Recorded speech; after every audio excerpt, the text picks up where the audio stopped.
जब गाड़ी से ड्राइवर बाहर होता था, बच्ची अकेली उनके साथ होती, वो इस तरह की बैड लैंग्वेज यूज करके उसे हरासा करते थे कि मैं बता नहीं सकती हूँ किस तरीके के अजीब अल्फाज उन्होंने इस्तेमाल किए हैं। मुझे गाड़ी में खुद बात इस तरह की थी, बैड टच भी किए थे, लेकिन से बदतमीजी की गई है, बच्चों को हरासा किया गया, लड़कियों के साथ बदतमीजी की गई, उनका फायदा उठाया गया। ਆਸਿਫ ਲੰਗਰਾ ਉਹਨਾਂ ਨੇ ਸਾਡੇ ਬੱਚਿਆਂ ਨੂੰ ਹਿਰਾਸ ਕੀਤਾ ਹੈ, ਬਦਤਮੀਜ਼ੀ ਕੀਤੀ, ਬੈਡ ਲੈਂਗੁਏਜ ਯੂਜ਼ ਕੀਤੀ ਤੇ ਫਿਰ ਵੀ ਕੋਈ ਐਕਸ਼ਨ ਨਹੀਂ ਲਿਆ ਗਿਆ। ਦਾਰੇ ਅਰਕਮ ਬਿਲਕੁਲ ਖਾਮੋਸ਼ ਹੈ। ਫੈਸਲਾਬਾਦ ਜ਼ਿਲ੍ਹਾ ਕੌਂਸਲ ਚੌਕ ਦੇ ਵਿੱਚ ਇਹਤਜਾਜ ਹੋ ਰਿਹਾ। ਬੱਚੀਆਂ ਸਕੂਲ ਦੀਆਂ ਇਹਤਜਾਜ ਕਰ ਰਹੀਆਂ ਨੇ ਕਿ ਸਾਨੂੰ ਜਿਹੜਾ ਟੀਚਰ ਸੀ ਸਾਨੂੰ ਹਰਾਸਾ ਕਰਦਾ ਸੀਗਾ, ਸਾਡੇ ਕੋਲ ਫੀਸ ਦੀ ਮੱਦ ਵਿੱਚ ਸਾਨੂੰ ਕੋਰਸ ਕਰਵਾਉਣਾ ਸੀ ਲੇਕਿਨ ਨਹੀਂ ਹੋਇਆ। ਇਹਦੇ ਹਵਾਲੇ ਨਾਲ ਮੌਜੂਦ ਨੇ ਕਿਹੜੇ ਸਕੂਲ ਦੇ ਵਿੱਚ ਫਰਾਡ ਹੋਇਆ, ਸਾਰਾ ਕੀ ਗੱਲਬਾਤ ਹੋਈ ਆ। ਅਸਲਾਮ ਵਾਲੇਕੁਮ ਜੀ। ਵਾਲੇਕੁਮ ਅਸਲਾਮ। ਅੱਛਾ, ਕਿਹੜਾ ਸਕੂਲ ਸੀਗਾ ਜਿੱਥੇ ਤੁਹਾਡੇ ਨਾਲ ਸਾਰਾ ਫਰਾਡ ਹੋਇਆ, ਬੱਚੀਆਂ ਨੂੰ ਹਰਾਸਾ ਵੀ ਕਰਦਾ ਰਿਹਾ, ਕਿਹੜਾ ਟੀਚਰ ਸੀ, ਕੀ ਨਾਮ ਸੀ ਉਹਨਾਂ ਦਾ? ਦਾਰੇ ਅਰਕਮ ਸਕੂਲ ਸੀ, ਕਾਲਜ ਸਕੂਲ, ਛੋਟੇ ਬੱਚੇ ਤੋਂ ਲੈ ਕੇ 12ਵੀਂ ਤੱਕ ਪੜ੍ਹਦੇ ਸੀ। ਸਾਡੇ ਬੱਚੇ ਵੀ 2 ਸਾਲ ਤੱਕ, ਮੇਰੀ ਬੱਚੀ ਉੱਥੇ ਪੜ੍ਹੀ ਉਸ ਕਾਲਜ ਵਿੱਚ। ਅਸੀਂ ਫੀਸਾਂ ਦਿੱਤੀਆਂ, ਸਾਰਾ ਕੁਝ ਕੀਤਾ। ਜਦੋਂ 12 ਕਲੀਅਰ ਹੋ ਰਹੀਆਂ ਤੇ ਉਹਨਾਂ ਬੱਚਿਆਂ ਦਾ ਕਾਨਫਰੰਸ ਰਖਵਾਇਆ। ਉਹਨਾਂ ਆਖਿਆ ਵੀ ਤੁਸੀਂ ਸਾਡੇ ਕੋਲ ਨਾ AI ਦਾ ਕੋਰਸ ਕਰੋ, ਅਸੀਂ ਉਹ ਸਟਾਰਟ ਕਰ ਰਹੇ ਹਾਂ। ਅੱਛਾ, ਉਹਦੇ ਵਾਸਤੇ ਅਸੀਂ 10,000 ਰੁਪਇਆ ਉਹਨਾਂ ਨੂੰ ਪਹਿਲੇ ਫੀਸ ਦਿੱਤੀ, ਦਾਖਲਾ ਫੀਸ। ਫਿਰ ਅਸੀਂ ਪੋਰਟਫੋਲੀਓ ਦੀ 12,500 ਰੁਪਇਆ ਦਿੱਤੀ। 9 ਮਹੀਨੇ ਤੱਕ ਅਸੀਂ 5,000 ਰੁਪਇਆ ਫੀਸ ਉਹਨਾਂ ਨੂੰ ਦਿੰਦੇ ਰਹੇ ਹਾਂ ਹਰ ਮਹੀਨੇ। ਤੇ 9 ਮਹੀਨੇ ਤੋਂ ਬਾਅਦ ਕੁਝ ਵੀ ਸਾਨੂੰ ਨਹੀਂ ਮਿਲਿਆ। ਸਾਡੇ ਬੱਚੇ ਖਾਲੀ ਹੱਥ ਘਰ ਆ ਗਏ ਨੇ। ਉਹਨਾਂ ਬਸ ਇਹ ਆ ਕੇ ਆਖਿਆ ਕਿ ਸਾਨੂੰ ਉੱਥੇ ਆਇਆ ਸਾਡੇ ਨਾਲ ਬਦਤਮੀਜ਼ੀਆਂ ਹੋਈਆਂ ਨੇ। ਜਿਹੜੇ ਉੱਥੋਂ ਦੇ ਉਹਨਾਂ ਨੇ ਬਾਹਰੋਂ ਲਿਆ ਕੇ ਰੱਖੇ ਹੋ ਸੀ ਨਾ ਟੀਚਰ ਆਸਿਫ ਲੰਗਰਾ, ਉਹਨਾਂ ਨੇ ਸਾਡੇ ਬੱਚਿਆਂ ਨੂੰ ਹਿਰਾਸ ਕੀਤਾ, ਬਦਤਮੀਜ਼ੀ ਕੀਤੀ, ਬੈਡ ਲੈਂਗੁਏਜ ਯੂਜ਼ ਕੀਤੀ ਤੇ ਫਿਰ ਵੀ ਕੋਈ ਐਕਸ਼ਨ ਨਹੀਂ ਲਿਆ ਗਿਆ। ਦਾਰੇ ਅਰਕਮ ਬਿਲਕੁਲ ਖਾਮੋਸ਼ ਹੈ। ਸਾਡੇ ਨਾਲ ਕੋਈ ਖੜਾ ਨਹੀਂ ਹੈ ਕਿ ਕੋਈ ਸਾਡੀ ਮਜ਼ਲੂਮਾਂ ਦੀ ਆਵਾਜ਼ ਬਣੇ।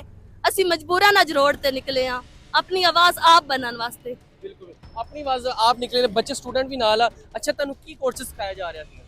हमें कोर्स में बस यही सिखाया जा रहा था कि ChatGPT से कोड कैसे लेना है और इसका इस्तेमाल कैसे करना है, और वो सारा कुछ फजूल था। उसमें कोई भी ऐसी चीज़ नहीं थी जो हमारे काम की हो या हमें कुछ भी हो, उसमें सिखाया जा रहा था। उसमें बस क्लास में हमने यही सीखा कि बच्चों से बदतमीजी की गई है, बच्चों को हरासा किया गया, लड़कियों के साथ बदतमीजी की गई, उनका फ़ायदा उठाया गया।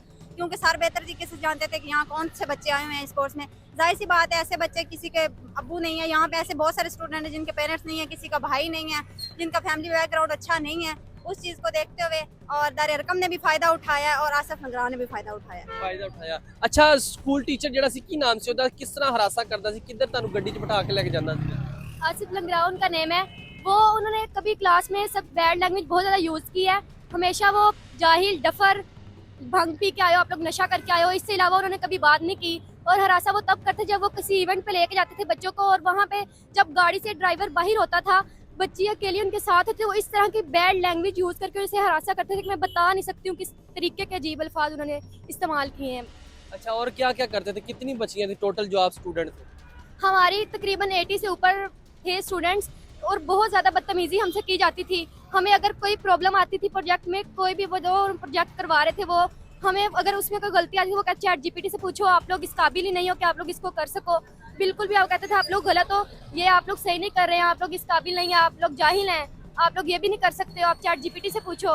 मैं नहीं आपको ये बताने का हकदार हूँ। क्या आप समझते हैं क्या मुझे 5,000 फीस दे के खरीदा हुआ है? क्या मैं आपका मुंशी लगा हुआ हूँ या आपके बाप ने मुझे खरीदा हुआ है?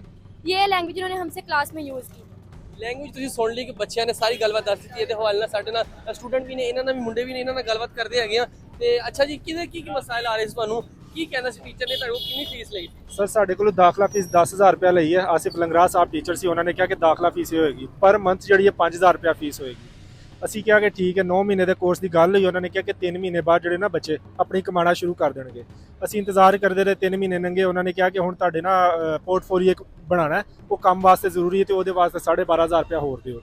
ਅਸੀਂ ਕਿਹਾ ਠੀਕ ਹੈ, ਦੇ ਦਿੰਦੇ ਹਾਂ। 12,500 ਰੁਪਇਆ ਹੋਰ ਦਿੱਤਾ। ਪੋਰਟਫੋਲੀਓ ਦੇ ਨਾਮ ਤੇ ਉਹਨਾਂ ਨੇ ਇੱਕ ਆਪਣੀ ਵੈਬਸਾਈਟ ਬਣਾ ਦਿੱਤੀ, ਉਹਦੇ ਤੇ ਸਾਡਾ ਪੇਜ ਬਣਾ ਦਿੱਤਾ ਤੇ ਉਹ ਸਾਨੂੰ ਦੇ ਦਿੱਤਾ। ਹੁਣ ਪੋਰਟਫੋਲੀਓ ਅਸੀਂ ਉਹਨਾਂ ਨੂੰ ਕਿਹਾ ਕਿ ਸਰ ਜੀ ਇਦਾਂ ਤਾਂ ਨਹੀਂ ਹੁੰਦਾ, ਸਾਡੀ ਆਪਣੀ ਹੋਸਟਿੰਗ, ਸਾਡੀ ਆਪਣੀ ਡੋਮੇਨ ਹੁੰਦੀ ਹੈ, ਸਾਨੂੰ ਲੱਭਣਾ ਚਾਹੀਦਾ, ਸਾਡੇ ਕੰਟਰੋਲ 'ਚ ਹੋਣਾ ਚਾਹੀਦਾ। ਉਹ ਕਹਿੰਦੇ ਕਿ ਨਹੀਂ, ਇਦਾਂ ਨਹੀਂ ਹੁੰਦਾ, ਅਸੀਂ ਸਿਰਫ ਇਦਾਂ ਹੀ ਕਰਨਾ ਹੈ। ਅੱਛਾ, ਤੇ ਇਹ ਸਾਰਾ ਮਾਮਲਾ ਹੋਇਆ ਤੇ ਉਹਨਾਂ ਦੇ ਖਿਲਾਫ ਜਦੋਂ ਬੱਚਿਆਂ ਨੂੰ ਹਰਾਸਾ ਵੀ ਉੱਥੇ ਕਰਦੇ ਸੀਗੇ? ਜੀ ਬੱਚਿਆਂ ਦੇ ਨਾਲ ਹਰੈਸਮੈਂਟ ਕਾਫੀ ਜ਼ਿਆਦਾ ਹੋਈ ਤੇ ਬੱਚਿਆਂ ਨੂੰ ਨਾਲ ਗਲਤ ਜ਼ਬਾਨ ਯਾਨੀ ਕਿ ਇਸਤੇਮਾਲ ਕਰਨਾ, ਵਿੱਚ ਬੱਚਿਆਂ ਨੂੰ ਡਾਂਟਣਾ, ਗਲਤ ਜ਼ਬਾਨ ਇਸਤੇਮਾਲ ਨਾ ਕਰਨਾ। ਕੋਈ ਸਵਾਲ ਉਹਨਾਂ ਨੂੰ ਪੁੱਛ ਲਓ ਤੇ ਉਹਨਾਂ ਨੇ ਝਿੜਕਣਾ, ਅੱਗੇ ਕਿਉਂ ਮੇਰੇ ਕੋਲ ਸਵਾਲ ਪੁੱਛਣ ਦੇ ਹੋ, ਇਦਾਂ ਦਾ ਆਮ ਸੀ ਉੱਥੇ।